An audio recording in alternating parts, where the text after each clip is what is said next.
என் அன்புக்குரிய இங்கு சூழ்ந்துள்ள அனைத்து தமிழ் சொந்தங்களுக்கும் எனது வணக்கத்தை தெரிவித்துக் கொள்கிறேன். இந்த உரையை எந்தன் பெரியப்பா வேலுப்பிள்ளை பிரபாகரன், அப்பா வீரப்பனார், சித்தப்பா செந்தமிழன் சீமான் இவர்களின் பெயரில் ஆரம்பித்து சமர்ப்பணம் செய்கிறேன். நாம் தமிழராக கூடி இதுவரைக்கும் இந்த நாட்டினுடைய நம் தமிழ் மண்ணினுடைய இயற்கை வளங்களை, மண் வளத்தை, ஆடு மாடுகளை காப்பாற்ற உண்மையான இந்த மண்ணுக்கு தேவையான அரசியலை சித்தப்பா செந்தமிழன் சீமான் அவர்களின் தலைமையில் செய்து கொண்டு வருகிறோம். அதில் இன்று மலைகளின் மாநாடு. நான் இங்கு இந்த மலைகளை காத்து ஆண்டு, மலைகளும் அவரை காத்து இயற்கை அவர் உயிரை கடைசி மூச்சு வரை அவருக்கு தேவையான நீர், சோர், இருக்கும் இடம், இதை எல்லாவற்றையும் கொடுத்து அவர் உயிரை 36 வருடங்களாக இந்த மண்ணில் மக்களுக்கு எதிரான மோசமான கொள்ளையடிக்கும் கூட்டத்திலிருந்து காப்பாற்றிய ஒருவருடைய மகளாக இங்கு நான் வந்து பேசுகிறேன்.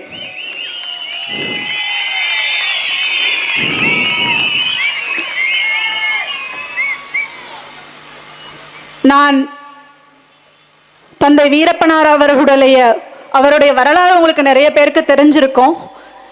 இங்கே வந்து நெருப்பூர் பகுதியில் தான் இங்கே தர்மபுரியில் தான் நான் பிறந்து வளர்ந்ததெல்லாம் நெருப்பூர் பகுதியில். நம்மை சுற்றி சுற்றி இருப்பதெல்லாம் மலையும் காவேரி நீரும் தான். ஆகையால் இங்கே உள்ள மக்களுக்கு மலையில் வாழ்ந்த அந்த வீரனின் கதையும் தெரியும், இந்த இயற்கை வளத்தையும் தெரியும். இந்த இயற்கை வளம் அழிவதை காப்பாற்றுவதற்கு நம்மளுக்கு என்னென்ன பொறுப்புகள் இருக்கிறது என்று எல்லாம் உணர முடியும். ஆகையால் இப்ப பார்த்தீங்கன்னா இங்க காவேரி ஆற்று படுகையில் இருக்கிற நிலத்தை அந்த காலத்திலிருந்து நம்மளுடைய முன்னோர்கள் முளவடை காடு அப்படின்ற ஒரு காடு, அதாவது தண்ணி ஏறும்போது விவசாயம் செய்வாங்க, தண்ணி இறங்குனா வேட்டைக்கு இல்லை ஃபாரஸ்டில் கிடைக்கிற பழம், கிழங்கு, தேன் இதை வைத்து வாழ்ந்திருப்பாருங்க. அப்படித்தான் இயற்கையாக வாழ்ந்தாங்க. இப்படி ஒரு சூழலில் தான் என்னோட தந்தையும் தோன்றி வாழ்ந்தார். ஆனால் அதுவும் அவங்களுக்கு பொய்த்தது, மழை பொய்த்தது, காடுகளில் சரியான உணவு கிடைக்கவில்லை. அப்படியான சூழலில்தான் தன் வாழ்க்கையை, தன் உயிரை, தன் மக்களின் உயிரை, தன் குடும்பத்தின் உயிரை காப்பாற்றுவதற்காக இந்த நிலைக்கு அவர் தள்ளப்பட்டு இன்னைக்கு என்னோட அப்பா எனக்கு இல்லைங்க. ஆனால் ஒரு விஷயம், நான் ஒவ்வொரு நாளும் இந்த தமிழ் மக்களை நினச்சி வேதனைப்படுறது என்ன அப்படின்னா, இன்னைக்கு கர்நாடகாவில் தண்ணி கேட்டு இன்னும் 2 நாள் முன்னாடி கூட ஒரு லாரி டிரைவரை வந்து ஒரு கன்னட சங்கம் வந்து அடிச்சிருக்காங்க, அவமானப்படுத்தியிருக்காங்க. அதெல்லாம் பார்க்கும்போது மனதெல்லாம் எரியும். அவருடைய பெண்ணா ரொம்ப வலியும் வேதனையும் வரும். அப்பெல்லாம் எத்தனை நாட்கள் என் தந்தை இல்லை என்று நான் ஏங்கி இருக்கிறேன், அழுதிருக்கிறேன். அதை விட இந்த மண்ணுக்கும் மக்களுக்கும் என் தந்தை இல்லையே என்பதுதான் என்னுடைய வலி, வேதனை எல்லாம். அதை பார்க்கும் போதெல்லாம்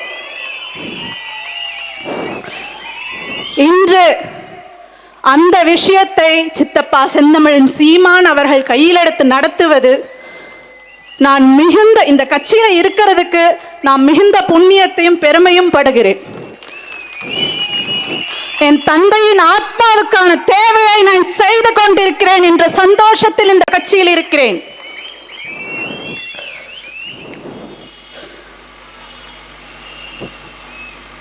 ஆகையால் நம்ம ஒவ்வொருவரும் அந்த பொறுப்பை உணரணும். இப்போ பார்த்தீங்கன்னா கிருஷ்ணகிரி சைடெல்லாம் பார்த்தீங்கன்னா கண்ணு முன்னாடி இப்படி வண்டியில் போகும்போது மலையெல்லாம் பாதி பாதியாக இருக்குது. மண் இங்கேருந்து மண் மலை இதெல்லாமே இங்கேருந்து கடத்துறாங்க, கன்னியாகுமரி சைடு இருந்து கடத்துறாங்க. நம்ம எதுக்கு போகிறோம்? அதை உடைக்கிற கூலி தொழிலாளியாக தான் போகிறோம். ஆனால் அதை வெளிநாட்டுக்கு அவங்க அனுப்பிச்சு அவங்க சம்பாதிக்கிறாங்க. நிறைய ஹிந்தி பேசுகிறவங்க, ஹிந்திக்காரங்க தான் இங்கே வந்துட்டு குடும்பமாக தங்கி கிரானைட் கம்பெனி நடத்திக்கிட்டு இந்த மலையெல்லாம் வெட்டி வெட்டி வித்துட்டு இருக்காங்க. யாருக்குங்க இது லாஸு? யாருக்கு இது இழப்பு? ஏன் நம் மக்கள் இன்னும் உணரலை? தமிழர்கள் ஏன் உணரலை? இப்போ நம்ம வீடு இருக்கு, காடு இருக்கு, தோட்டம் இருக்கு. ஒருத்தங்க யாராவது ஒருத்தர் உள்நுழைந்து ஒரு பகுதியை, வீட்டில் ஒரு பகுதியை உடைத்து கொண்டு எடுத்துட்டு போறாங்க, இல்ல காட்டுல இருக்க ஒரு பொருளை தூக்கிட்டு போறாங்க. உண்மையில் நீங்க ஒவ்வொருத்தரும் விட்டுட்டு வேடிக்கை பார்ப்பீங்களா? உங்களால உணர முடியல அந்த இடத்துல என்ன பாதுகாப்பற்ற சூழ்நிலை உங்களுக்கு அது ஏற்படும் என்று. ஏன் ஒரு தமிழர்களாக தமிழ் மண்ணையும் மலையையும் ஒரு வீரனோட பொண்ணா இருந்து கேட்கிறேன், வீரப்பனாரோட பெண்ணா இருந்து கேட்கிறேன். என் தந்தை அந்த மலையை காப்பாற்றினார், நின்றார். அவர் தேவைக்கு மட்டும்தான் வேட்டையாடினாரு. சந்தனக்கட்டை வெட்டினாரு, வளர்த்தரலாம். சந்தனக்கட்டை வெட்டினாரு ஒரு குறிப்பிட்ட நாள் வரைக்கும், அதை வளர்த்தரலாம். ஆனா மலையை வளர்க்க முடியுமா? ஏன் நாம் உணரல? ஏன் எல்லாம் கேளிக்கையா பாக்குறீங்க? நாங்க செய்யும் ஒவ்வொரு போராட்டத்தையும் ஏன் இந்த மண்ணின் மக்கள், பெரும்பாலான மண்ணின் மக்கள், இன்னைக்கு பாத்தீங்கன்னா ஆந்திராவில் செம்மரக்கட்டையை வெட்டினத்துக்கு மனுஷனை வெட்டினாங்க, மனுஷனை கொன்னாங்க. மலையை வெட்டுறீங்களா? உங்களை நாங்க என்ன பண்றது? உருவாக்க முடியாத மலையை வெட்டுறீங்களா? உங்களை நாங்க என்ன பண்றது? எங்கள் பிள்ளைகளுக்கு கொடுக்க முடியாது சுத்தமான காற்று, நீர், சோறு கொடுக்க முடியாது. மலையிலிருந்து தான் மடுவு, மடுவிலிருந்து தான் ஊற்று, ஊற்றிலிருந்து தான் ஆறு, ஆறிலிருந்து தான் சோறு. ஆனால் எங்கள் பிள்ளைகளுக்கு சுத்தமான நீரோ சோறோ கொடுக்காமல் இந்த பூமியை விஷமாக்கி இன்னைக்கு ஆண்டுட்டு இருக்கிற அத்தனை பேருமே ஆந்திராக்காரங்க. இந்த நாடு, இந்த நாட்டில் இருக்க ஒவ்வொரு தொழில்கள், தொழிற்சாலைகள், படிப்பு, கல்விக்கூடங்கள், மருத்துவமனைகள் அத்தனையுமே ஆந்திராக்காரங்க கையில இருக்குது, இல்ல இந்திக்காரங்க கையில இருக்கு. நம்ம தமிழ் மக்கள் என்ன பண்றோம்? போய் அவங்க கிட்ட கையேந்தி நிக்கிறோம்.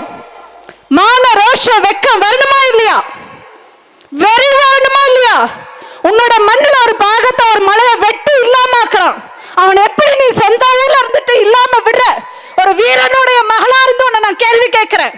என் தந்தை குரல் கொடுத்தார், காப்பாற்றினால். ஒவ்வொருவரும் மாறுங்கள், பெரியப்பா பிரபாகரனாக மாறுங்கள், தந்தையார் வீரப்பனாராக மாறுங்கள், மனதளவில் மாறுங்கள், சித்தப்பா செந்தமிழ் சீமானாக மாறுங்கள். யோசியுங்கள்.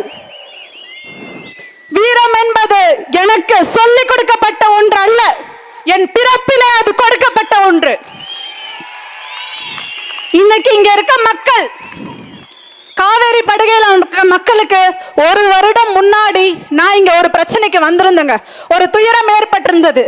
எனக்கு தெரியும், என்னோட தாத்தா, தாய் மாமா எல்லாருமே இங்க உள்ள அந்த காவேரி படுகையில தான் விவசாயம் செய்கிறாங்க. அந்த மக்களுக்கு ஒவ்வொரு வீட்டுக்கும் 50-60 மாடு வச்சிருப்பாங்க.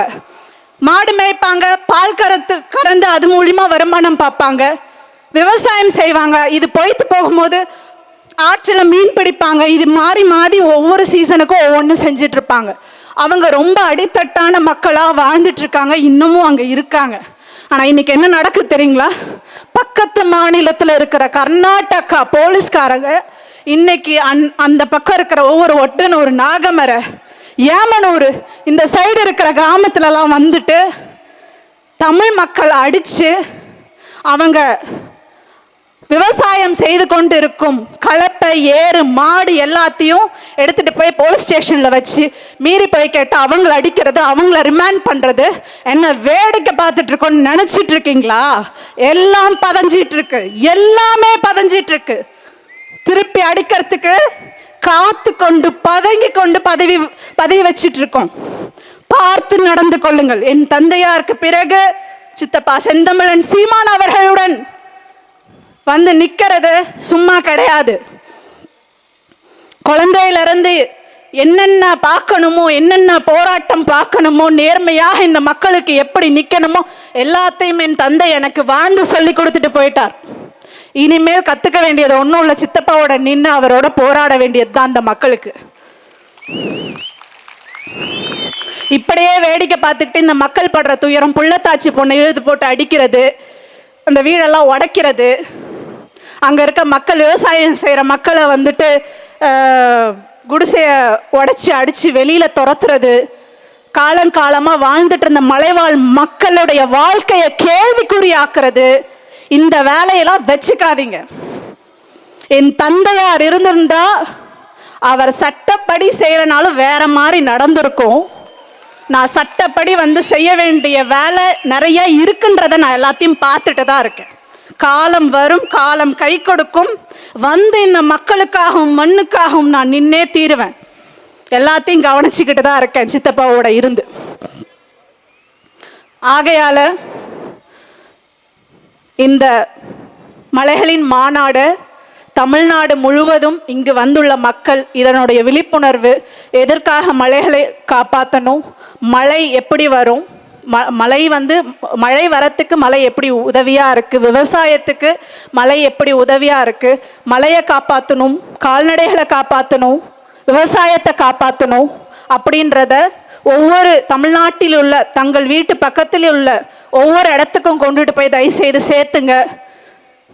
ஒரு வீரப்பனாருடைய மகளாக இருந்து உங்ககிட்ட கேட்டுக்கிறேன். நன்றி, வணக்கம். நாம் தமிழர்.